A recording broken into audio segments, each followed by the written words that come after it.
नमस्कार, मैं अनुराग news channel पे आपका हार्दिक स्वागत है। मैं रिचर्ड सैमसन दिल्ली से रिपोर्टिंग कर रहा हूं और आज की खबर है कि भारत में 70,000 से ज्यादा कोरोना संक्रमितों की संख्या हो चुकी है। पिछले 24 घंटे में 945 लोगों की मृत्यु हो चुकी है। India has crossed over 70,000 corona cases in last 24 hours. Over 945 people have been died. भारत में पिछले 24 घंटे में 69,878 मामलों और 945 मृत्यु की रिपोर्ट के साथ देश में कोरोना वायरस संक्रमणों की कुल संख्या 29,75,702 हो गई और शनिवार को मृत्यु का आंकड़ा 55,794 तक पहुंच गया।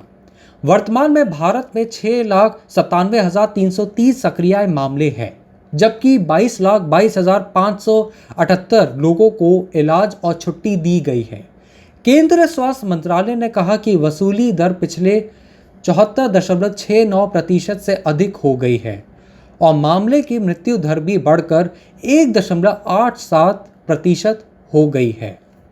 इसके अलावा 31 अगस्त तक कुल 3,44,91,073 नमूनों का परीक्षण किया गया है।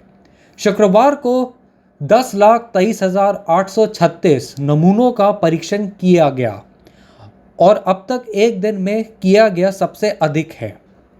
दैनिक विकास दर के धीमे होने के कारण भारत में उपन्यास कोरोना वायरस मामलों का दोहरे समय अब घटकर 30 दिन रह गया है। हालांकि अलग अलग विकास दर के कारण राज्य में दोहरीकरण समय व्यापक रूप से भिन्न होता है। दिल्ली में लगभग 100 दिनों का दोहरीकरण समय है। इस तथ्य के अनुसार कि इसकी दैनिक विकास दर के बहुत लंबे समय के लिए 1% से भी कम रही है। बड़े केस लोड वाले राज्यों में केवल पंजाब, केरल, ओडिशा और झारखंड में अभी 20 दिनों से दुगना कम समय है। बिहार चुनाव के मद्देनजर चुनाव आयोग के कोरोना वायरस महामारी के दौरान चुनाव कराने के लिए दिशा निर्देश जारी किए हैं। वैश्विक स्तर पर 2,29,49,234 लोग अब तक वायरस से संक्रमित हो चुके हैं, जिनमें से 7.9 लाख से अधिक लोग मारे गए हैं। ब्राजील और भारत के बाद संयुक्त राज्य अमेरिका सबसे बुरी तरह प्रभावित हुआ। चीन, जहां पिछले साल दिसंबर में वायरस पहली बार रिपोर्ट किया गया था, ने घोषणा की है कि बीजिंग में रहने वाले लोगों को अब बाहर मास्क पहनने की आवश्यकता नहीं है। मई के बाद दूसरी ऐसी घोषणा जब शहर में कोरोना वायरस मामलों की पुनरावृत्ति के बाद इसे उलट दिया गया है। इस बीच विश्व स्वास्थ्य संगठन के प्रमुख ने कहा कि उन्हें उम्मीद है कि दुनिया 2 साल से भी कम समय में कोरोना वायरस महामारी को समाप्त कर सकती है। With India reporting 69,878 cases and 945 deaths in the last 24 hours, the total number of coronavirus infections in the country rose to 29,75,702 and the death toll reached 55,794 on Saturday. Currently, India has 6,97,330 active cases while 22,22,578 people have been treated and discharged. The recovery rate has soared past 74.69% and the cases fatality rate has also dropped further to 1.87%. The Union Health Ministry said. Also, a cumulative total of 3,44,91,073 samples have been tested up to August 21st, with 10,23,836 samples being tested on Friday, the highest done in a day so far.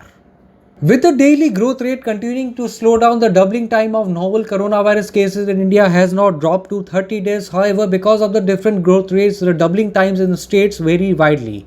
Delhi has a doubling time of 100 days, corresponding to the fact that its daily growth rate has been less than 1% for a very long time now. Among the states with large case loads, only Punjab, Kerala, Odisha and Jharkhand have doubling times less than 20 days right now. With Bihar election inside, the Election Commission has issued guidelines for holding polls during the coronavirus pandemic. Globally, 2,29,49,234 people have been infected with the virus so far, including over 7.9 lakh who died. The United States continue to be worst affected, followed by Brazil and India. China where the virus was reported in December last year, has announced that people living in Beijing are no longer required to wear masks outdoors. A second such announcement since May, when it was reversed after a recurrence of coronavirus cases in the city. Meanwhile, the head of the World Health Organization said he hopes the world can end the coronavirus pandemic in less than 2 years. आज की खबर पे बस इतना ही। देखते रहिए, सुनते रहिए माया नरम न्यूज चैनल लेटेस्ट खबरों के लिए। और आपका बहुत बहुत धन्यवाद मेरी खबर सुनने के लिए। घर पे रहिए, सुरक्षित रहिए और अपना ख्याल रखिए। This was Richard Sampson for Maya Narav News Channel.